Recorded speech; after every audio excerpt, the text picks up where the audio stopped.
ನಾನು ಮಹದೇವಪ್ಪಂಗೆ ಉತ್ತರ ಕೊಡಕ್ಕೆ ನಾನು ತಯಾರಿಲ್ಲ, ಯಾರಿಗೂ ಉತ್ತರ ಕೊಡಕ್ಕೆ ನಾನು ತಯಾರಿಲ್ಲ. ನಾನು ಹಿಂದೆ ಹೇಳಿದ್ದೀನಿ, ಇದು ನಮ್ಮ ನಾಯಕತ್ವದ ವಿಚಾರ. ಸಿದ್ದರಾಮಯ್ಯನವರು ಹೇಳಿದ್ದಾರೆ, ಖರ್ಗೆ ಸಾಹೇಬರು ಹೇಳಿದ್ದಾರೆ. ಇದು ನಾನು, ಸಿದ್ದರಾಮಯ್ಯನವರು ಮತ್ತು ಹೈಕಮಾಂಡ್ ನಾವೆಲ್ಲ ಸೇರಿ ತೆಗೆದುಕೊಂಡಿರುವಂತ ಒಂದು ತೀರ್ಮಾನ.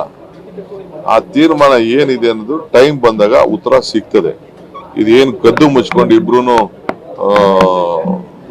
ಗುಟ್ಟು ವ್ಯವಹಾರ ಏನಿಲ್ಲ ಇಲ್ಲಿ. ಎಲ್ಲರೂ ಸಿದ್ದರಾಮಯ್ಯನವರೇ ಟೈಮ್ ಅಲ್ಲಿ ಏನ್ ಅದಕ್ಕೆ ಉತ್ತರ ಹೇಳ್ಬೇಕು ಅದನ್ನ ಜನಕ್ಕೆ, ರಾಜ್ಯ ಜನಕ್ಕೆ ಸಂದೇಶ ಕೊಡ್ತಾರೆ. ನನಗೆ ಯಾವ ಟೂರ್ ಬಗ್ಗೆನೂ ನನಗೆ ಗೊತ್ತಿಲ್ಲ.